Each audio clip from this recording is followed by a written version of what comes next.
Doctor of immunity of instrumentalities. இந்த doctrine பாத்தீங்கன்னா American federal form of கவர்மெண்ட்டுக்காக உருவாக்கப்பட்ட ஒரு concept. Federal form of government அப்படின்னா என்னன்னா, யூனியன் கவர்மெண்ட் இல்ல சென்ட்ரல் கவர்மெண்ட் அப்படின்ட்டு, ஸ்டேட் கவர்மெண்ட் இல்ல ப்ரொவின்ஷியல் கவர்மெண்ட் அப்படின்ட்டு ரெண்டா ஸ்பிளிட் ஆகிருக்கும் ஒரே நாடுலயே.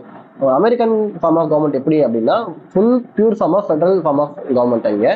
ஸோ அங்கே வந்து ஃபெடரல் கவர்மெண்ட் அப்புறம் ஸ்டேட் கவர்மெண்ட் சொல்லி ரெண்டா ஸ்பிளிட் ஆகிருக்கும். அவங்க ரெண்டு பேத்துக்குமே தனித்தனியான பவர்ஸ் இருக்கு.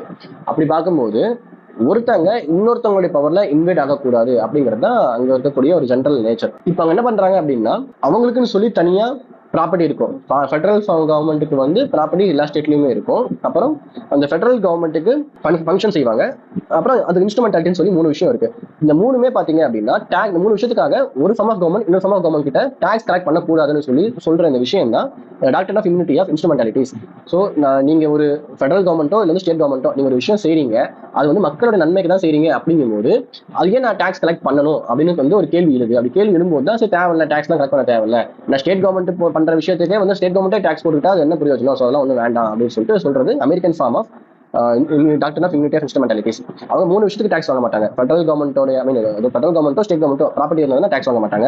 அப்புறம் ஃபெடரல் கவர்மெண்ட்டோ ஸ்டேட் கவர்மெண்ட்டோ ஃபங்க்ஷன்ஸ் பண்றாங்க அப்படிங்கும்போது அதுக்கு டாக்ஸ் வாங்க மாட்டாங்க. அதோட இன்ஸ்ட்ருமெண்டாலிட்டிஸ் கிட்டையும் டாக்ஸ் வாங்க மாட்டாங்க. அது யார் இன்ஸ்ட்ருமெண்டாலிட்டி அப்படின்னா ஒரு ஏஜென்ட்னு அர்த்தம். ஃபெடரல் கவர்மெண்ட்டோ ஸ்டேட் கவர்மெண்ட்டோ ஒரு செயல் செய்யறாங்க அப்படிங்கும்போது அந்த செயலை செஞ்சு முடிக்கிறதுக்கு எல்லா டைமுமே கவர்மெண்டாலையும் முடியாது. அப்ப என்ன பண்ணுவாங்க, பிரைவேட் இண்டிவிஜுவல் வந்து அப்பாயிண்ட் பண்ணி அவங்க மூலியமா அந்த செயலை செயல்படுத்த வைப்பாங்க. ஸோ அப்படி அவங்க பண்ணும்போது ஏதாவது அவங்க டாக்ஸ் போடலாமான்னு பார்த்தா டாக்ஸ் போட தேவையில்லை அப்படிங்கிறது American concept of immunity of instrumentalities. அப்படி நம்ம இந்தியாவுக்கு வந்தோம் அப்படின்னா இந்த 3 விஷயத்துல ப்ராப்பர்ட்டிக்கு வந்து ஸ்டேட் கவர்மெண்டோட ப்ராப்பர்ட்டிக்கு ஸ்டேட் கவர்மெண்ட் டாக்ஸ் போடுறது கிடையாது. ஸ்டேட் கவர்மெண்ட்டோடைய ஃபங்க்ஷனுக்கும் ஸ்டேட் கவர்மெண்ட்டோடைய ப்ராப்பர்ட்டிக்கும் ஸ்டேட் கவர்மெண்ட்டோடைய இன்கமுக்கும் சென்ட்ரல் கவர்மெண்ட் டாக்ஸ் வாங்குறது கிடையாது. அதுல இந்த ஃபங்க்ஷன் பாத்தீங்க அப்படின்னா டைரக்டான ஃபங்க்ஷனா இருந்தால் மட்டும்தான் டாக்ஸ் வாங்க மாட்டாங்க. ஒருவேளை இன்டெரக்டான ஃபங்க்ஷன், இந்த ஃபங்க்ஷன் இவங்க செய்யாம வேற யாரையும் வச்சு செய்யறாங்க அப்படின்னா அது டாக்ஸ் வாங்குவாங்க. 3வது இன்ஸ்ட்ருமெண்டாலிட்டிஸ். ஏஜென்ட் மூலியமா ஒரு விஷயத்தை செய்யறாங்கன்னா ஏஜென்ட் டாக்ஸ் வாங்குவாங்க. நம்ம இந்தியாவில் அந்த கான்செப்ட் கிடையாது. ஸோ நம்ம வந்து இந்த 3 கான்செப்ட்ல முதல் விஷயமான ப்ராப்பர்ட்டியை வந்து ஃபுல் அண்ட் ஃபுல்லா அக்செப்ட் பண்ணிட்டோம். 2வது விஷயமான ஃபங்க்ஷனை பார்ஷியலா அக்செப்ட் பண்ணிட்டோம். 3வது விஷயமான இன்ஸ்ட்ருமெண்டாலிட்டிஸை டோட்டலா நம்ம வந்து தூக்கிட்டோம். ஒரு எக்ஸாம்பிள் சொல்லணும் அப்படின்னா, சைக்கிள் மேனுஃபேக்சர் வந்து கவர்மெண்ட்டுக்காக சைக்கிள் மேனுஃபேக்சர் பண்ணி கொடுக்குறாரு அப்படிங்கும்போது அவர் டாக்ஸ் பே பண்ணி தான் ஆகணும்.